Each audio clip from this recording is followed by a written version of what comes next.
The night she ordered me to fetch her assistant dinner, I realized I wasn't her partner, I was her pet. It wasn't the words themselves, not really. It was the way Evelyn said them, absent-minded, dismissive, as if she were telling Siri to set a reminder.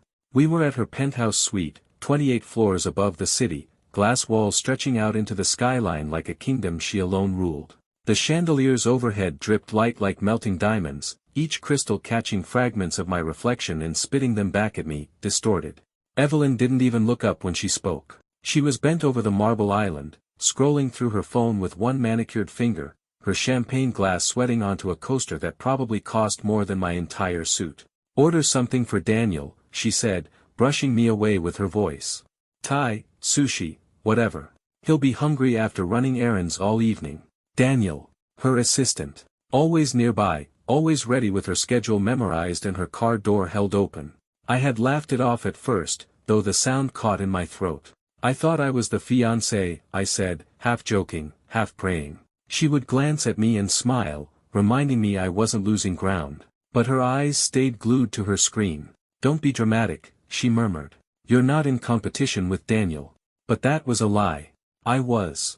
I just didn't know it yet. The penthouse had a way of shrinking me. Evelyn belonged to it, the velvet rugs, the scent of imported lilies, the sharp chill of a thermostat set too low. I belonged to none of it. My childhood smelled like fried onions and laundry detergent. Hers smelled like boardrooms and champagne. Every corner reminded me how much of her world I'd been allowed into, and how much I'd never touch. Daniel emerged from the study then, sleeves rolled to his elbows, jaw set with that permanent look of focus Evelyn praised. I caught the way she glanced up at him when he entered, not long, but long enough. A flicker, a spark she never bothered to hide. "Don't forget the wine list for tomorrow," she told him, and her voice softened. It was the smallest detail, but it pierced me. Evelyn only softened when she wanted something. I noticed, too, how Daniel lingered after she dismissed him. He leaned close, close enough that their words melted into whispers I wasn't meant to catch. Her laugh, a private laugh, low and unguarded, bloomed in the air between them. I forced a smile. Pretended not to see. Pretended not to bleed. Later, while Evelyn showered before bed, I tidied the marble counter where her phone lay abandoned, screen glowing. I never touched her phone. It was one of the unspoken rules, like not asking about certain late-night meetings or the assistants she kept too close. But that night, the glow pulled me in. One notification hovered, waiting. A preview of a message.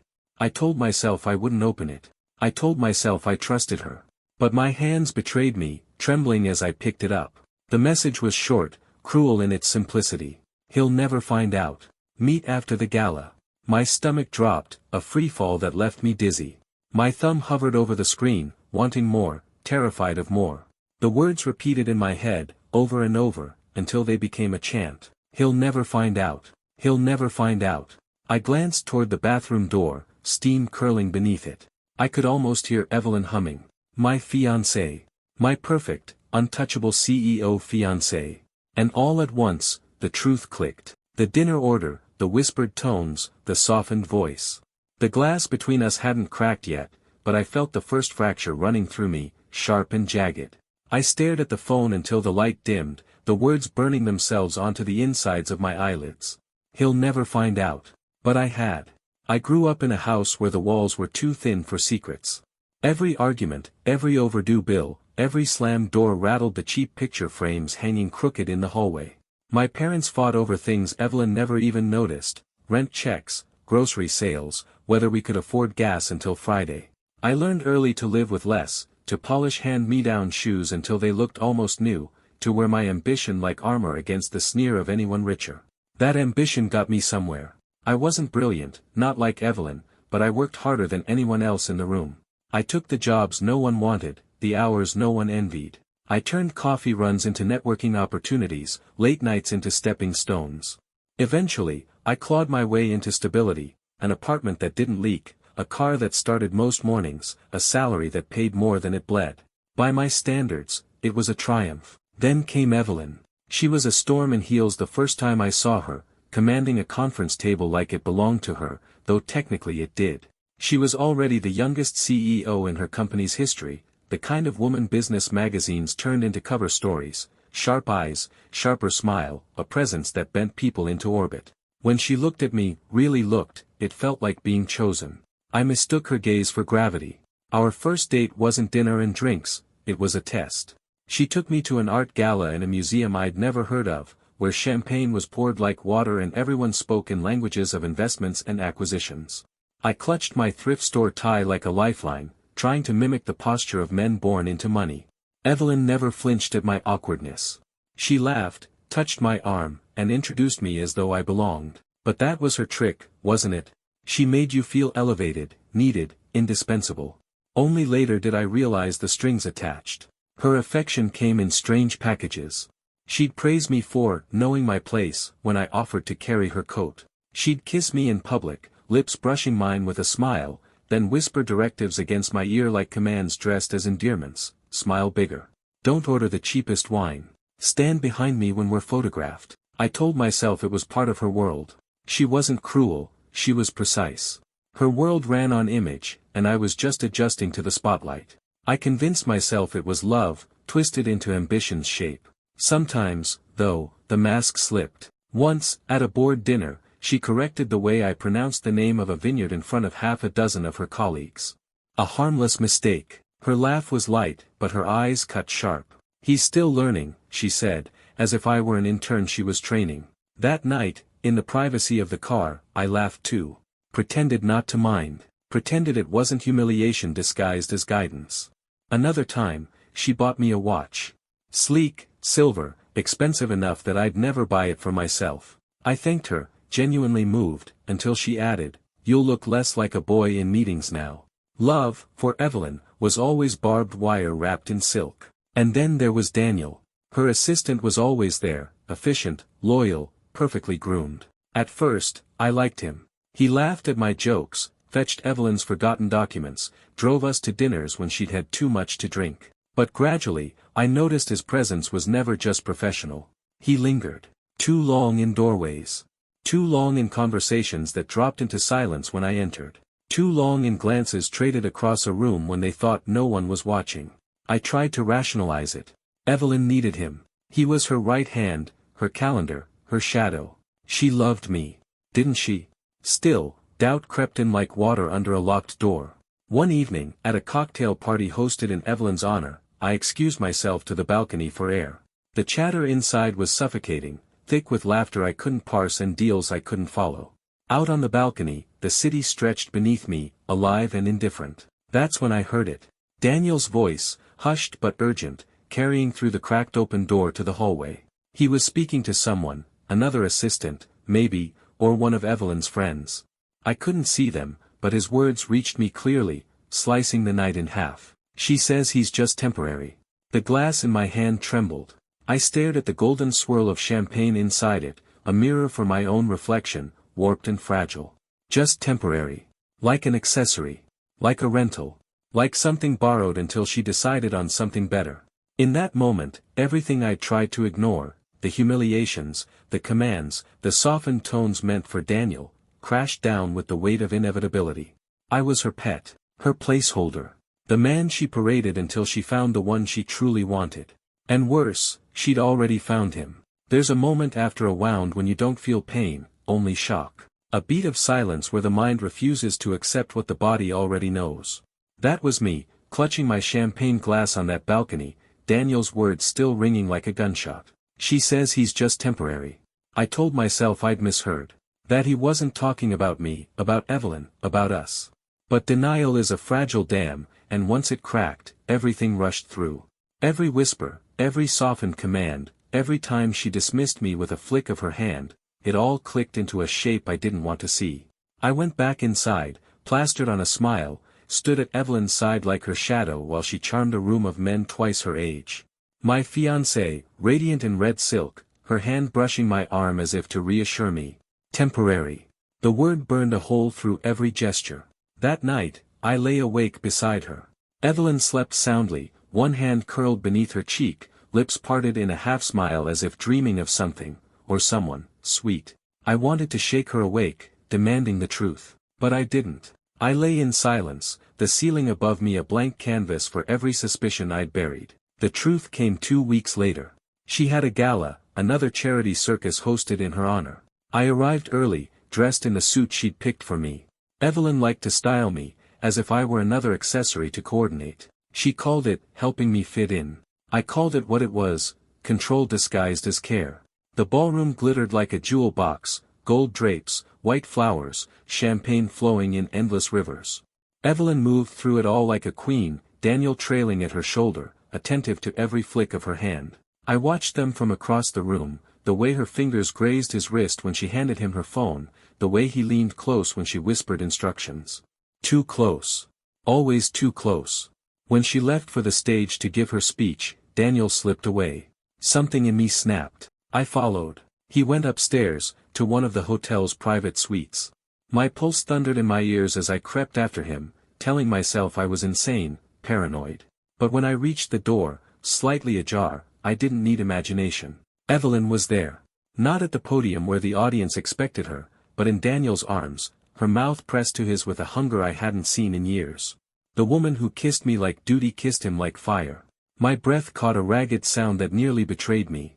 I staggered back, pressing against the wall, my body shaking with the force of it. My fiancée. My Evelyn. The woman I had loved, defended, reshaped myself for, wrapped around her assistant as though I'd never existed. Humiliation flooded me. Rage, grief, disbelief tangled together until I thought I might tear myself apart. I wanted to storm in, drag her away, scream until the walls shook. But another voice whispered, no. Watch. Learn. So I did. I listened. Between kisses, laughter spilled from them. Evelyn's laugh, unguarded, playful. A laugh I hadn't earned in months.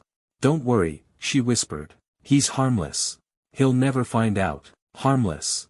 The word gutted me more than the betrayal itself. I was a joke to her, a pawn too blind to recognize the board. I left before they could see me. Stumbled down staircases, through hallways thick with perfume and cigar smoke, out into the winter night. The city's lights blurred into streaks, my vision fogged with tears I refused to shed. Evelyn's empire towered above me, glittering glass and steel, untouchable. And me, just a man in a borrowed suit, broken on the sidewalk like trash someone had forgotten to collect. When I finally confronted her, she didn't deny it. We were in her penthouse again, days later, the skyline mocking me through those floor-to-ceiling windows. I spat the words like poison, you and Daniel. I saw you. Evelyn didn't flinch. She set her glass down carefully, as though spilling would offend her more than my accusation. So what? So what? My voice cracked. She sighed, almost pitying. You don't understand. Daniel understands me.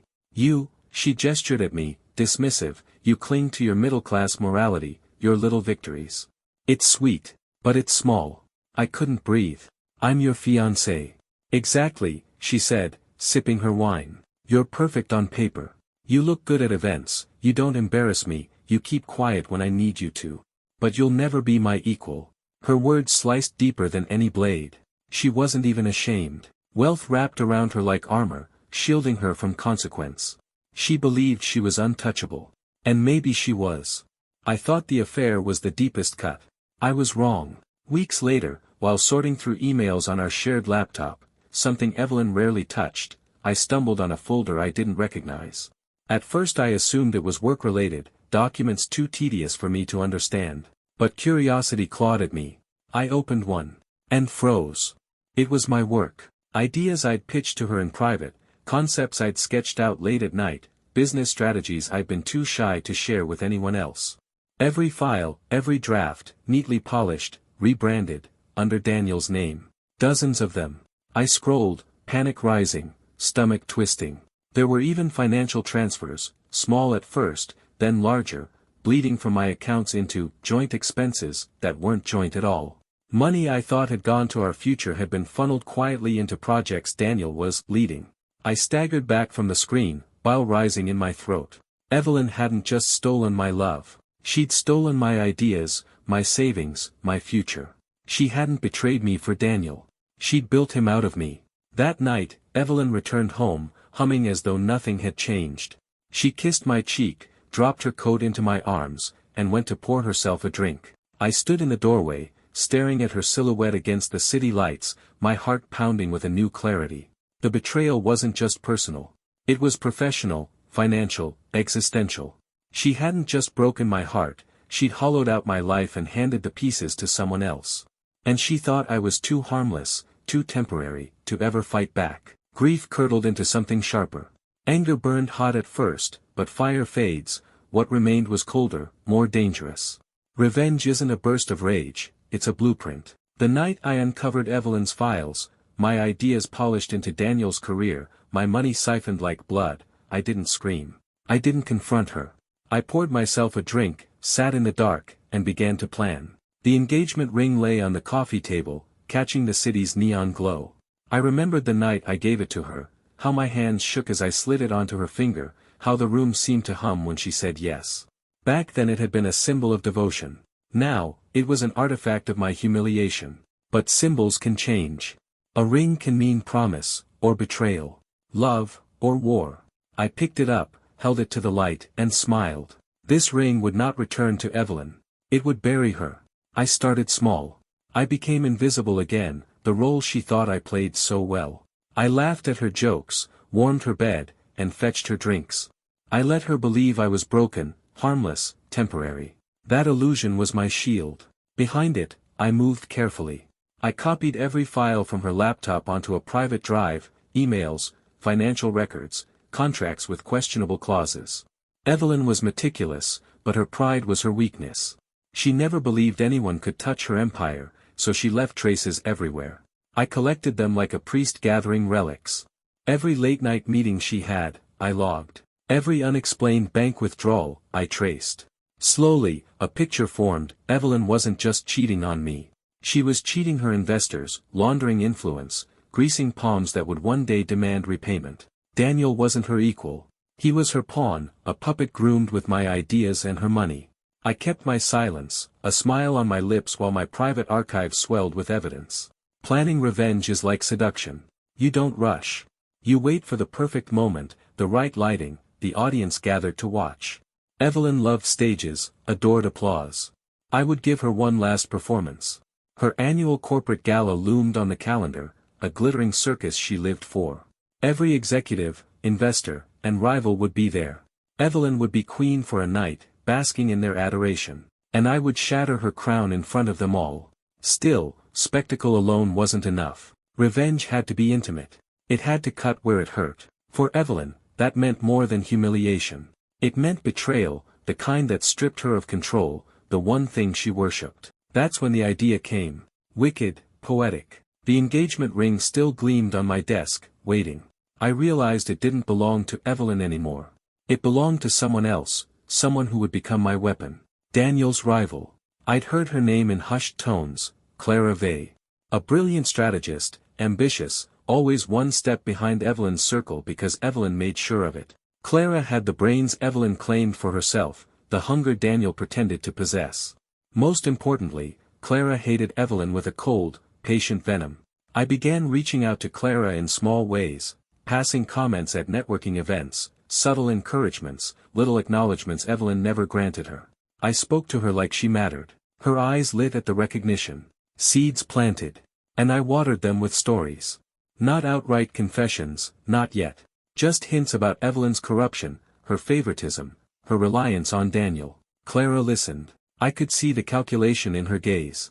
She wanted Evelyn's throne. I wanted Evelyn's fall. We weren't allies yet, but we were orbiting the same target. The closer the gala came, the colder I became. Evelyn, blind in her arrogance, mistook my silence for surrender. She thought I had accepted my role, her pet, her accessory, her perfect fiancé. She never noticed me slipping out late at night. Never asked why my laughter with Clara lingered longer than polite conversation. Never guessed I had turned my ring into a weapon sharper than any blade. I tested the plan in my mind, over and over. I pictured Evelyn stepping onto the stage, Daniel at her side, pride swelling in her chest as the room applauded. And then me, kneeling before Clara, holding out the very ring that symbolized Evelyn's victory, offering it to the one woman she couldn't control. The gasp of the crowd. The crack in Evelyn's mask. The humiliation is sharp as glass. It wasn't just revenge. It was a theater. And beneath the theater, the trap. Because while Evelyn reeled, the documents I'd collected, her secrets, her crimes, her theft, would begin to spread, leak to the right hands at the right time. By the end of the night, her empire would be collapsing, her reputation as her perfect assistant scrambling for survival. All while she watched me walk away, free of her chains. I tucked the ring into a velvet box, not as a promise but as a bullet. Every time I opened it, I felt steadier. No longer her pet. No longer harmless. I wasn't planning a breakup. I was planning an execution. The night before the gala, Evelyn poured herself a glass of wine and leaned against me, her perfume sweet, her laugh low. "Tomorrow will be perfect," she murmured. "You'll stand by my side, won't you?" "Yes," I said, kissing her temple. "I'll be right there." And I would. But not the way she expected. The night of the gala was a cathedral of glass and gold, built for worship. Evelyn thrived in it, radiant beneath the chandeliers, red silk gown shimmering like spilled blood. She was the high priestess, and the guests of her congregation, board members, investors, socialites, each one orbiting her light. I stayed close at her side, silent, smiling, the perfect accessory. She never suspected that while she glowed for them, I had already lit the fuse beneath her throne. The first tremor was invisible. Early in the evening, as guests poured champagne and traded business cards, rumors began to circulate. At first, just whispers. Small questions. Had Evelyn really secured the deal she bragged about? Was Daniel truly the strategist behind her latest success? Has anyone else noticed inconsistencies in quarterly reports? I knew they had, because I planted them. Weeks of carefully leaked documents, strategically timed conversations, subtle nudges at the right ears. Tonight, those seeds sprouted. I watched from the edge of conversations as colleagues frowned, investors narrowed their eyes, board members exchanged looks. Evelyn's name, once spoken with awe, now carried hesitation. Doubt. She didn't see it yet. She was too busy dazzling the stage. When she finally turned to me between speeches, her eyes gleamed. "They adore me," she whispered, gripping my hand for show. I smiled. Of course they do. But the truth was already shifting beneath her feet. The night reached its peak when Evelyn took the stage, microphone in hand, voice commanding the room. She spoke of innovation, vision, legacy. Her words were smooth, practiced. People clapped on cue. But I didn't hear her speech. I heard my own heartbeat, steady, calm, ready. Because I knew what came next. When she finished, applause thundered. Evelyn beamed Daniel at her shoulder like a shadow. She motioned me forward, expecting me to take my place beside her, smile for the cameras, kiss her hand like the loyal fiancé she believed me to be. Instead, I stepped past her. Toward Clara. Her rival stood near the front, elegant in a sapphire dress, eyes already fixed on me. She knew something was coming, though not everything. I walked to her slowly, deliberately, the velvet box burning in my pocket.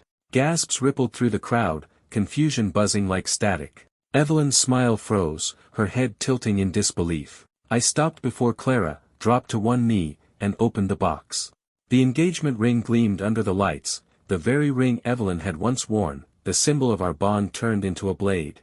"Clara Vey," I said, voice steady, loud enough to reach every ear in the room. "Will you marry me?" The silence after those words was absolute. Time fractured. Cameras flashed. Clara's lips parted, shock painting her face. And Evelyn shattered. Her mask cracked visibly, horror flashing across her features before she smoothed it too late. The queen had been struck in the heart, and the court saw her bleed. Whispers exploded into chaos. Guests turned to one another, murmuring furiously. Evelyn's hand twitched toward me, then fell. Daniel stepped forward, uncertain, eyes darting. The room had shifted, the gravity changed. Clara, recovering, smiled faintly. She didn't answer, not yet.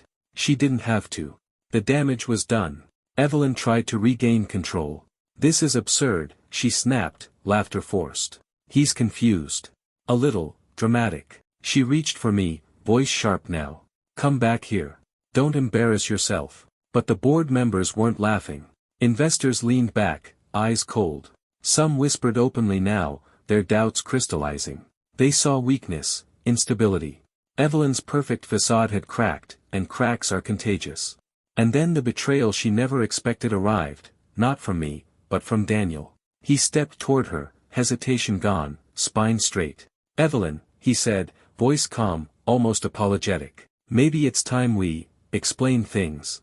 Her eyes widened. Don't you dare. But he did. I watched with cold satisfaction as Daniel began to spin a narrative, how he had been leading projects, how Evelyn had leaned heavily on him, how her brilliance was, perhaps exaggerated. He shifted loyalty in real time, selling her out to preserve himself. Rats don't sink with the ship, they swim to the nearest shore. And the room believed him, because I had prepared them to. My whispers had primed their ears, and Daniel's confession sealed it. Evelyn stood on stage, abandoned by the very assistant she had elevated above me, her empire wobbling beneath her heels. I let the chaos simmer. Let Evelyn twist, plead, attempt to regain control. But every word made her look smaller, desperate. Then, when the murmurs swelled into something like judgment, I stepped forward. Calm. Composed. Holding a small flash drive between my fingers like a holy relic. Since we're sharing truths, I said, my voice slicing through the noise, maybe the board would like to see these. All eyes snapped to me. Evelyn's face was drained of color. These are Evelyn's records, I continued. Financial irregularities. Emails. Transfers. Proof of manipulation and fraud. Proof she's been siphoning funds into Daniel's name, stealing ideas that weren't hers to take. Proof she built her empire on lies. Gasps. Shouts. A few people surged forward, demanding to see. Evelyn lunged toward me, fury blazing. You wouldn't dare. I met her eyes, steady, unflinching. I already did. Because I had. Files had been scheduled, time to release as she stood there crumbling, hitting inboxes across the board, across the press, across her investors. Even now, phones were buzzing, screens lighting with the evidence of her downfall. The room erupted. Some guests stormed out. Others circled, smelling blood in the water. Evelyn screamed my name, curses spilling from her lips, her voice cracking into something raw, animal. I stood in the center, untouched, watching the queen's crown shatter at her own altar. And yet, this wasn't the end. Not yet. I hadn't fired my last shot. Because what no one knew, what Evelyn didn't know, was that the documents contained more than fraud. Buried inside was something darker, something explosive enough to not only ruin her reputation but erase her freedom. A card so final, so devastating, it would erase Evelyn Cole from the corporate world forever. I smiled faintly, pocketing the ring box once more. Her empire was already crumbling. Soon, she'd be begging for the ruins. When the dust settled, Evelyn's empire was ash.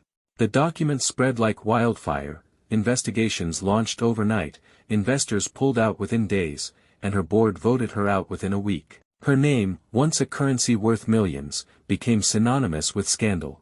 Headlines branded her a fraud, a manipulator, a thief. The magazines that had once placed her on glossy covers now tore her apart, dissecting her fall with the same hunger they once praised her rise. Daniel vanished as quickly as he'd betrayed her. One morning he was by her side, and the next his desk was empty, his number disconnected. Rats don't mourn sinking ships.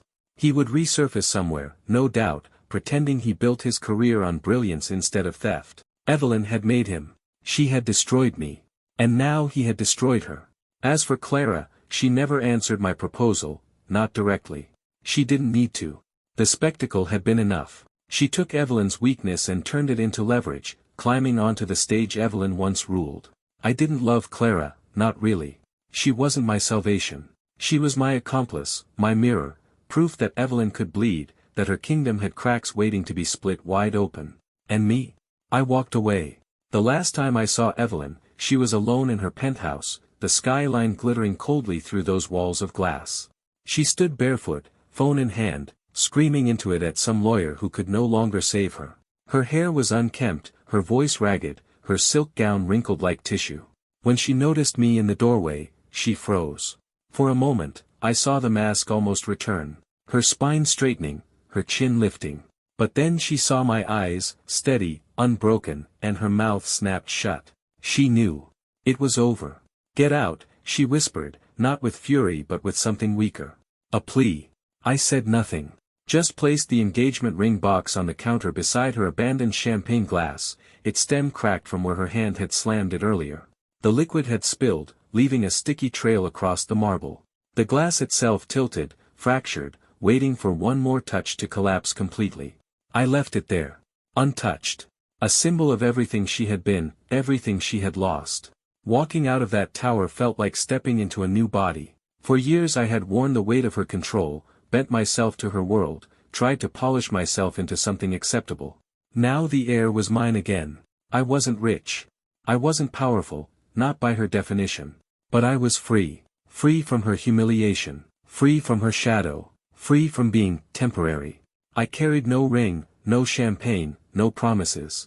Only myself, and that was enough. I didn't find another love waiting for me. That wasn't the point. Revenge isn't about replacing what you've lost. It's about proving you were never powerless to begin with. Evelyn thought she had built me, controlled me, caged me. But I had always been watching, always waiting, always ready to choose my moment. She thought I was the dinner boy. She never realized I was the one writing the menu.